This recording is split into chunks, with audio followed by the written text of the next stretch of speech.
Charlemagne fait d'Aix-la-Chapelle, le cœur de son empire, une nouvelle Rome.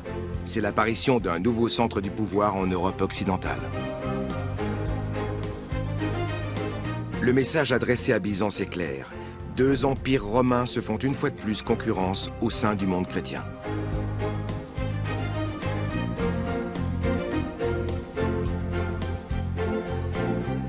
Le roi des Francs veut ressusciter l'héritage romain dans tous les domaines.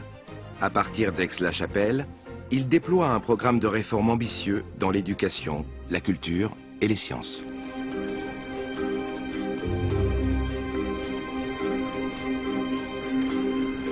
Après le tumulte des grandes invasions, s'ouvre une période florissante pour l'Europe occidentale, la Renaissance carolingienne.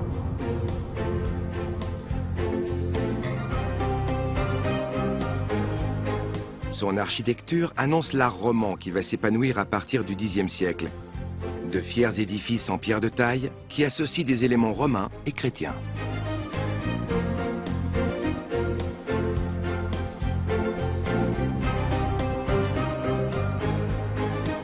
Les églises romanes adoptent ainsi les péristyles des temples antiques.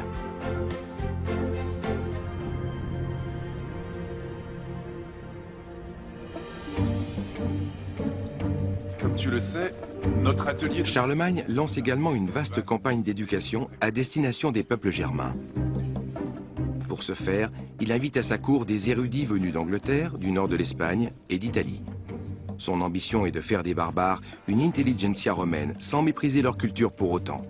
Les récits traditionnels oraux sont ainsi fixés par écrit. Sous son impulsion, une écriture plus facile à lire voit le jour, la minuscule Caroline, qui inspirera bien plus tard les caractères d'imprimerie moderne. Dans l'empire européen de Charlemagne, tout doit être unifié. Le latin devient langue officielle. Ces variantes régionales, qui évoluent déjà depuis des siècles, poursuivent cette évolution vers les langues romanes, français, italien ou encore espagnol.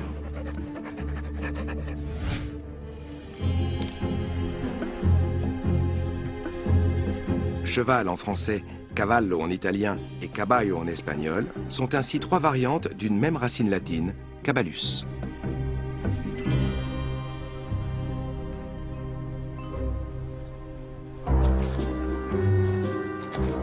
Sous Charlemagne, l'Europe occidentale devient aussi un embryon d'espace économique. L'empereur promulgue des capitulaires, des actes législatifs détaillés concernant l'agriculture ou le commerce. Il recommande la production de certains fruits et légumes et met en place des contrôles. Rien n'est laissé au hasard. Dis-moi un prix pour tout ça. 1 denier le lot. Bien avant l'euro, Charlemagne normalise également la valeur du denier, unité monétaire de référence sur le continent. Le calibrage des primeurs, en revanche, n'est pas encore à l'ordre du jour.